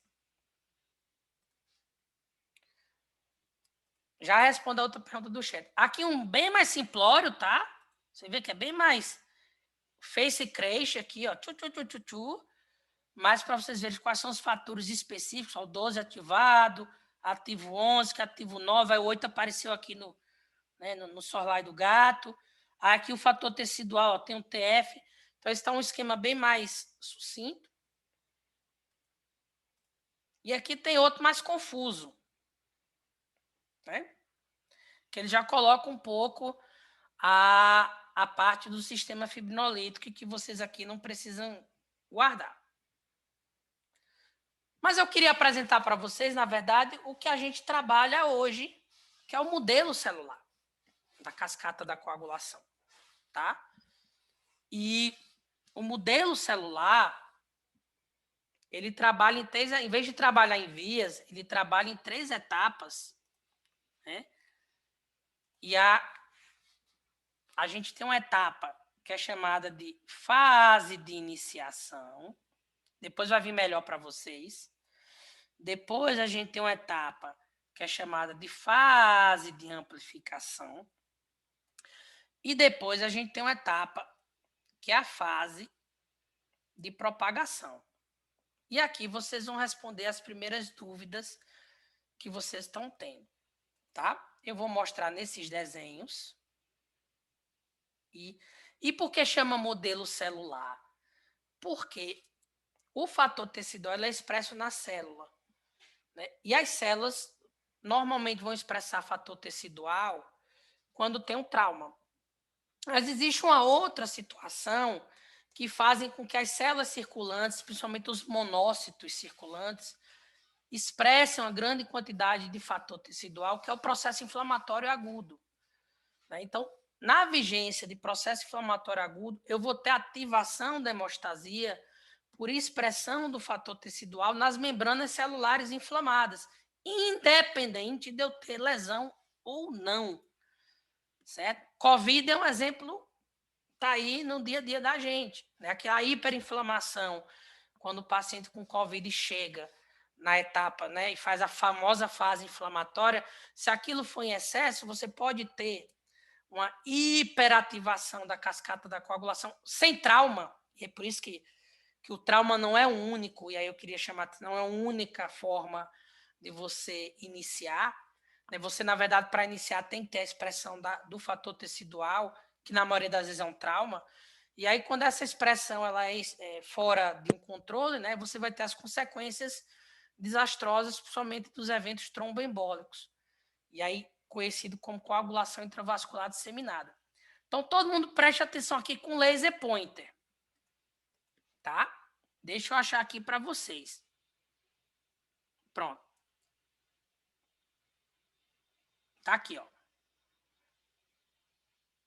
Primeira coisa que acontece no modelo celular. Não me interessa se é uma lesão vascular ou se é um trauma, ou se é um processo inflamatório. O fator tecidual que é expresso na célula, ele vai se ligar ao fator 7 ativado. E aí vem um primeiro conceito que mudou em relação ao primeiro. Normalmente, 1% dos níveis do nosso fator 7 que já estão circulando, eles já circulam na sua forma ativada. Então, hoje, todo mundo aqui que está conversando comigo, me ouvindo nessa aula, 1% de todos HD Full Max, é mais ou menos esse lereado. 1% de todo o seu repertório de fator 7 ele já está ativado, sozinho. Ele está assim. Só que ele não vê o fator tecidual. Então, não acontece nada. Quando eu tenho a expressão do fator tecidual, seja por um trauma, seja pela lesão vascular ou pela inflamação, mas vamos sempre lembrar do trauma, que é o modelo fisiológico, esse pouquinho de fator 7 ativado já vai se ligar ao fator tecidual e vai formar o quê? Qual complexo enzimático? Tenase extrínseca. Tenase extrínseca. Então, percebam que isso é muito rápido, porque, na verdade, eu já tenho um pouquinho de fator 7 ativado que está entrando, né, já está circulando e já começa a história. Outros fatores 7 vão sendo ativados também pelo fator tecidual, mas eu já tenho um pouquinho ativado. Aí, olha a segunda coisa importante aqui que mudou. Uma parte desse complexo vai ativar o fator 10, como a gente conheceu.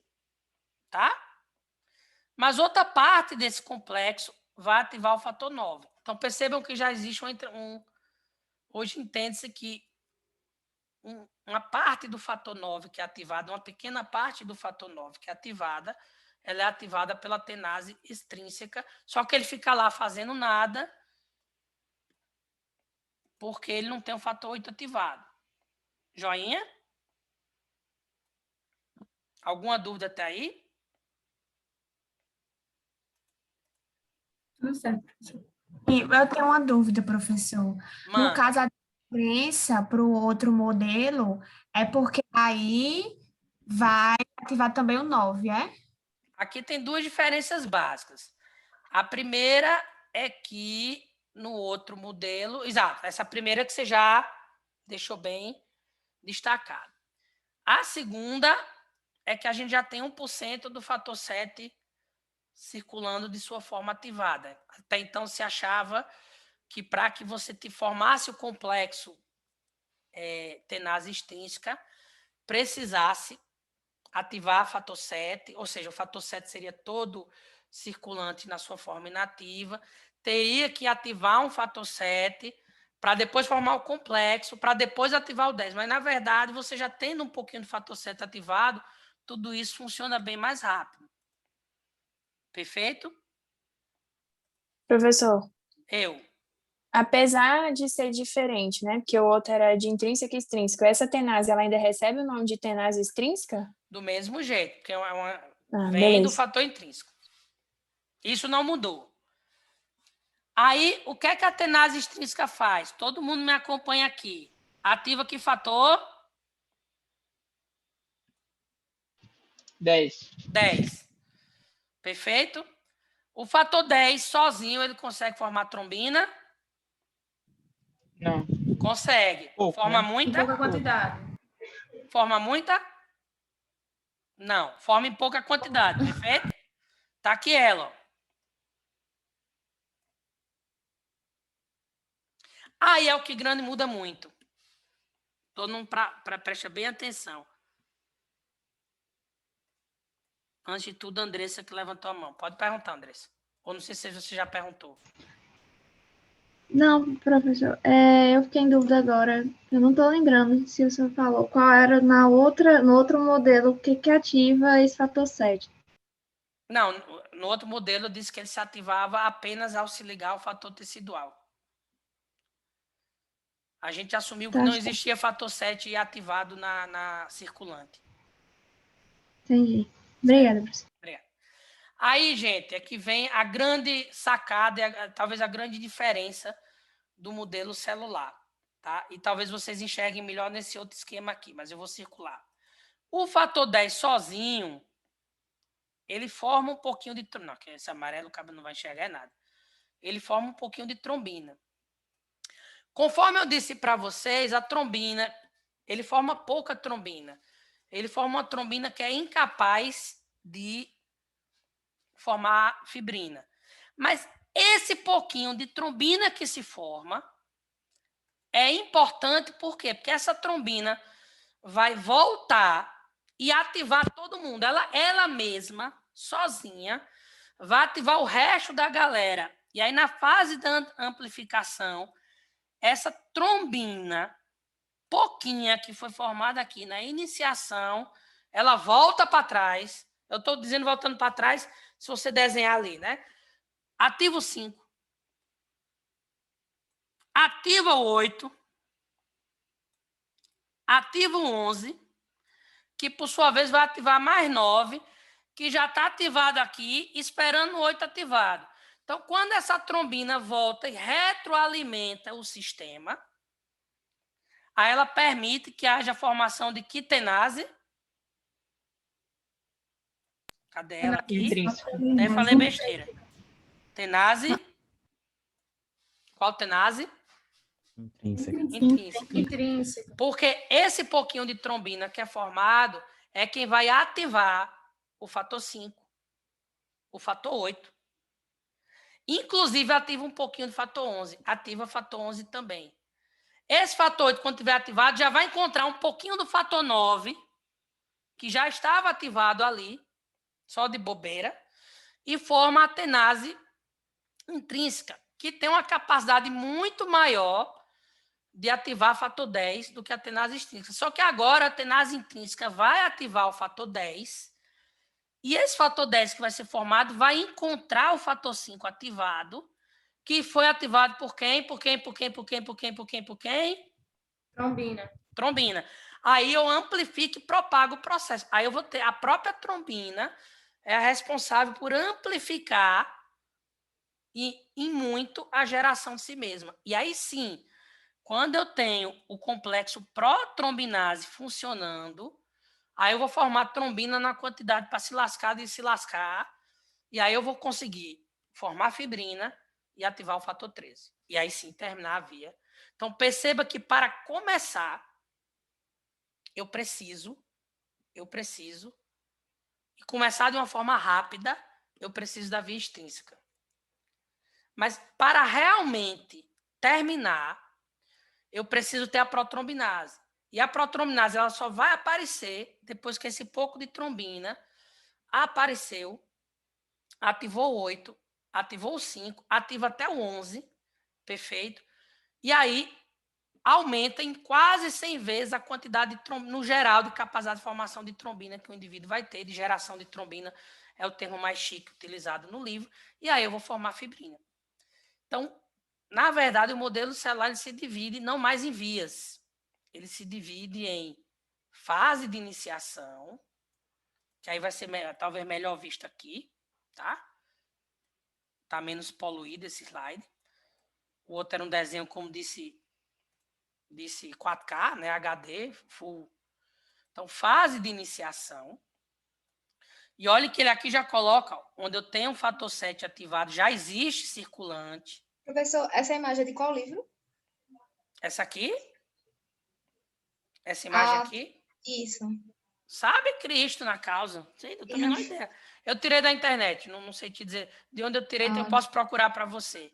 Certo? Mas qualquer livro que você for ler, que for trazer a imagem, o modelo celular vai trazer uma imagem parecida.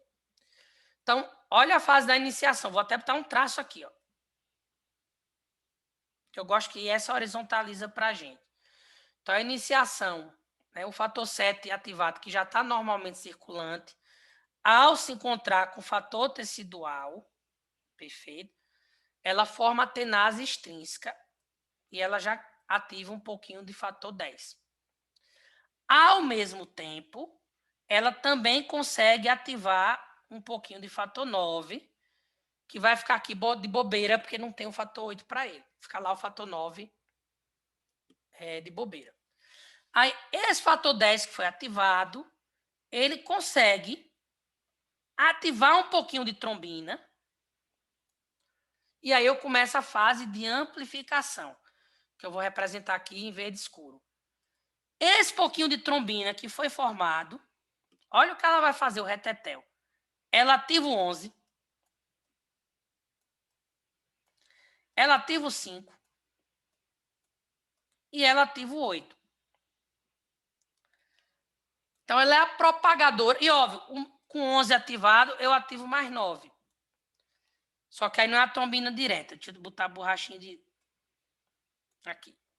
Então, a trombina, ao ativar o 11, ao ativar o 5, que é aqui, na verdade. Deixa eu tirar isso daqui. E ao ativar o 8, ela vai permitir que o fator 9, que estava aqui ativado de boas, comece a encontrar o seu fator 8 e forme que complexo enzimático? Hein, Pipo? Protrombinase? Não, aqui, ó. Fator 9 ativado com 8 ativado. Tenase intrínseca. Intrínseca. Aí agora vamos em azul, para a fase da propagação. A tenase intrínseca, por sua vez, vai quebrar mais fator 10, mas vai quebrar com muito maior velocidade, com muito mais capacidade. E aí, só que agora esse fator 10 vai encontrar o seu fator 5, que até então não existia aqui em cima, formando o terceiro complexo enzimático, que aqui está o nome, que é a protrombinase, que aí sim vai aumentar em grande escala a produção de trombina. E aí sim, a produção de trombina em grande escala, ou seja, propagada, é o que vai formar de verdade, quebrar, né, transformar o fibrinogênio em fibrina. E aqui não representado, mas só lembrando, a própria trombina vai ativar o fator 13. No 13 ativado, que vai estabilizar. Então, perceba que eu começo rápido, a trombina ativa todo mundo, e aí sim eu faço um boost gigante na quantidade de trombina. E é por isso que quando você falta qualquer via desse sistema, o sistema sente que esse sistema precisa de toda essa via retroalimentada. Qual é o único fator que não está aí? De todos que a gente discutiu. 13º? Não, na verdade eu botei. Não está aqui, mas eu botei. O que eu não botei, não falei... 14º. Não, o 14º é o 12. Muito bem. Percebam que na vida real eu não preciso do 12. Funciona sem ele. Então, na prática, gente, ninguém sabe exatamente qual é o papel do fator 12 na hemostasia em vivo. Perfeito? Ninguém sabe exatamente qual é o fator dele, a participação dele. Inclusive, pessoas que nascem com deficiência hereditária do fator 12, certo? Não tem tendência hemorrágica, não são pessoas mais predispostas a sangrar. O fator 12 está muito mais relacionado a outras vias inflamatórias, etc., do que necessariamente a via fisiológica da hemostasia. Porque eu não preciso dele, né? Eu consigo ativar o fator 11 nessa fase aqui de propagação, de amplificação, e eu formo o fator 9 também através da atenase extrínseca. Certo? Entretanto, quando eu vou no laboratório e uso o modelo clássico e separo o tubinho, né, eu consigo separar, e aí os eventos que eu chamo de vinha intrínseca só vão acontecer se eu ativar o fator 12. Então, o modelo clássico tem a sua importância capital para entendermos a metodologia dos exames que são feitos para o estudo das patologias e possíveis patologias de hemostasia. Mas o modelo clássico não é um modelo que adequa-se ao que acontece em vivo, porque um exemplo que já é grotesco é o fator 12 em vivo para coagular, fisiologicamente falando, ele é desnecessário. E a prova disso é que indivíduos com deficiência hereditária que nascem sem o fator 12 não têm maior chance de sangrar do que outros. Eles podem ir tranquilamente para procedimentos cirúrgicos, para extrações dentárias, sem a maior risco hemorrágico, porque o fator 12 não participa desse modelo celular, que é o modelo vigente. Certo? Se você me perguntar onde ele participa, existe uma entre-safra do fator 12 com via inflamatória, que estava ali representada, como foi perguntado, pela calicreína, pelo sino, mas não é da hemostasia. E isso talvez seja uma grande, né, mudança conceitual. E aí, antes de eu responder alguma pergunta que veio no chat aqui, ou alguém que levantou a mão, na verdade tem uma pessoa que levantou a mão, que foi o Axel, antes de eu responder o Axel, percebam que quem é a maior, digamos assim, se a gente fosse considerar Excel, pronto, o Excel, se eu fosse considerar essa... É mentira, professor, ele tá zoando. Não é verdade esse bilhete. Arrombado. Me diz aí, onde é que tá a trombina, a tenase interna? Intrínseca está aqui. Intrínseca, desculpa. Não, está correto dela. Aqui, ó, fator 9 ativado com fator 8 ativado. É esse pedacinho aqui, ó. Que junta do fator 9 que veio daqui com o fator 8 que veio daqui. E que quebra o fator 10. Você pode só me explicar rapidinho esse final da etapa de propagação? A propagação, explico sim, Ananda, mas a propagação talvez seja a parte mais fácil de você trazer para outra cascata, porque a propagação ela começa a partir do momento que eu tenho a formação da atenase intrínseca, certo? Lembrar o que é a atenase intrínseca. É a união, é a junção do fator 9 ativado com 8 ativado. Da onde veio esse 9 ativado? Uma parte vem da ativação da própria atenase extrínseca, outra parte vem da ativação que o fator 11 faz, e da onde vem esse 8 ativado? Da ativação que a trombina faz. Espera aí, deixa eu só apagar isso aqui que é para ir embora, perdão. Mas uma vez que eu formo a atenase intrínseca, ela vai começar a formar uma quantidade muito maior de fator 10 ativado, porque ela é muito mais eficiente para fazer essa reação do que a atenase extrínseca. Só que agora, no momento que ela forma o fator 10 ativado, diferente daqui que eu não tinha o fator 5, eu só tinha o fator 10, aqui eu tenho um fator 10 ativado que vai se juntar com o seu fator 5, formando o complexo protrombinase, que vai ser muito mais rápido e intenso na formação de trombina do que o fator 10 sozinho aqui em cima, né? E aí, quando eu começo a formar uma grande quantidade de trombina, aí sim é que eu consigo formar uma quantidade de fibrina suficiente para sustentar o coágulo. E aí, lembrando que essa mesma trombina que forma a fibrina é a mesma trombina que ativa o fator 13 aqui no final da história, que não está desenhado, e aí o fator 13 vai unindo essas ligações de fibrina, tornando ligações covalentes. Dúvidas? Com licença, professor, eu tenho uma. Essa via, ela é retroalimentada, né? a questão da trombina. Sim. Aí a pergunta é muito besta, mas só para confirmar. Tudo isso acontece porque teve a exposição do fator tecidual. Então, a partir do momento em que o último fator tecidual ele é coberto, então vai parar essa via. Ela não continua depois disso.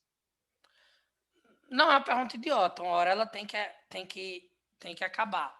Né? Ao contrário, é uma pergunta muito sagaz, porque se isso não acaba, nós morremos a gente forma um coágulo, para de sangrar, e isso vai entupindo.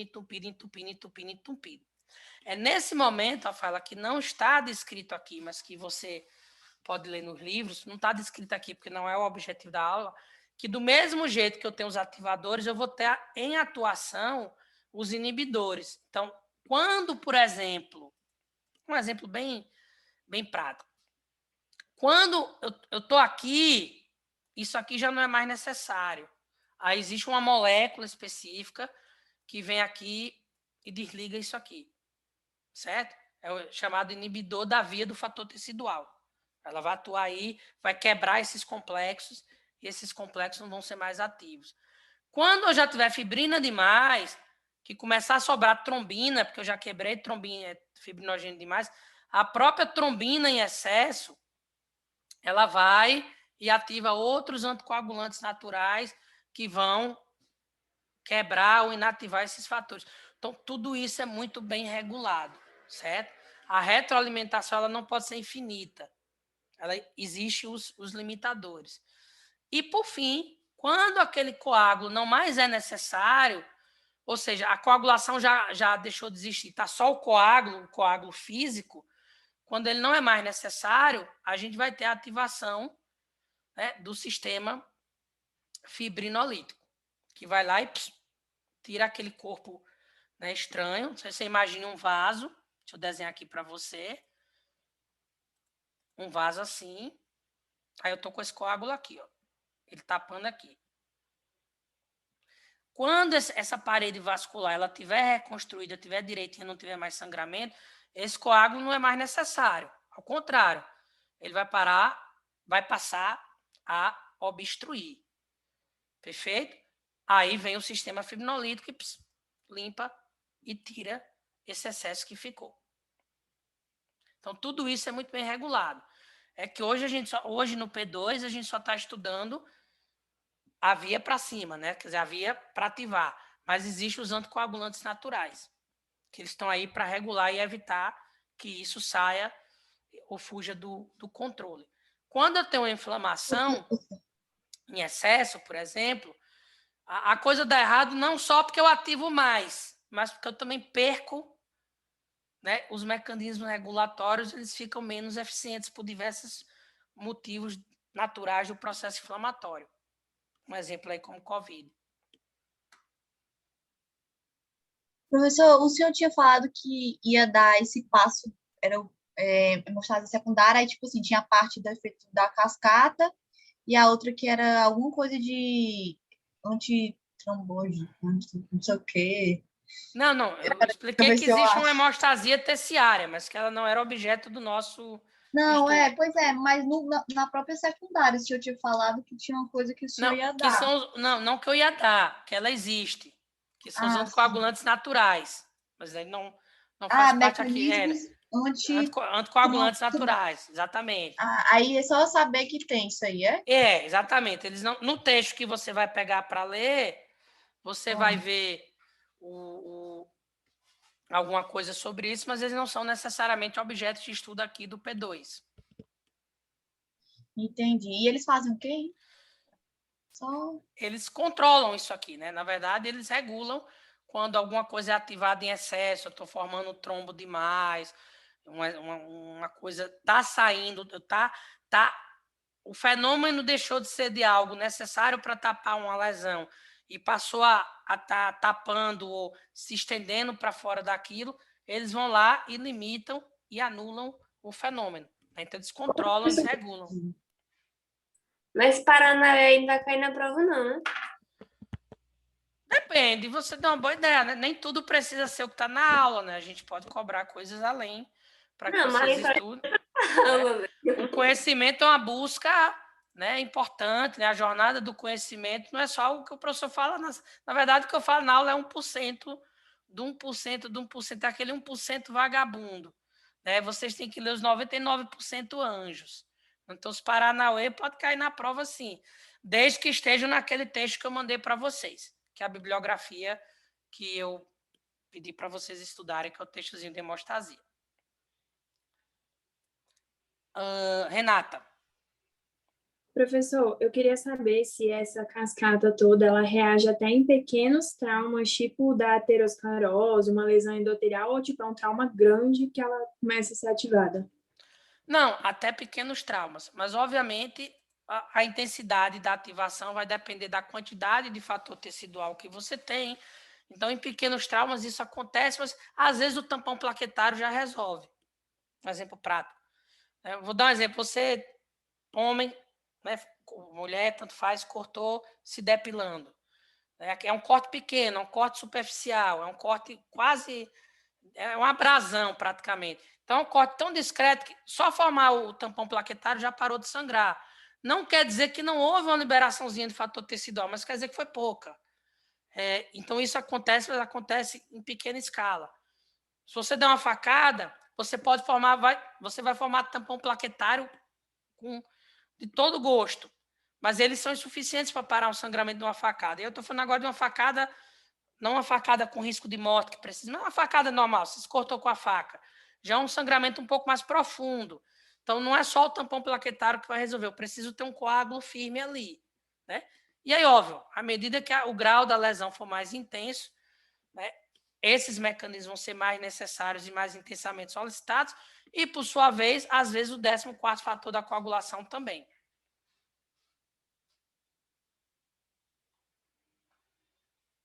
Certo, obrigada. Obrigada a você. Pronto, a facada de Rita, se o cabo perdoou, deve ter sido uma coisinha de leve, né? Uma coisinha discreta, só para dizer. Meninos, como vocês ainda não estão no cigarro, Gabriel, foi para o seu e-mail que eu mandei, foi? Foi, eu mandei lá para o pessoal, professor. Mandei. Pronto. Mandei nos Todos grupos vocês e têm mandei acesso ao no Classroom? Classroom. Eles têm acesso, sim. Pronto. Mandei lá. Então, vou pedir a você o seguinte, Gabriel, desculpa. Manda o convite do Google Classroom para o meu e-mail acadêmico, certo? É o Luiz, eu acho que é isso aqui, luiz.fabio@academico.fpb. Aliás, deixa eu só, antes de tudo... Gente, alguma dúvida do tema? Porque aí eu paro a gravação, para não ficar uma gravação mais pesada, aí eu vou fazendo essas pequenas explicações. Alguma dúvida maior do tema? Posso encerrar a gravação? Então, stop share. Deixa eu botar a gravação para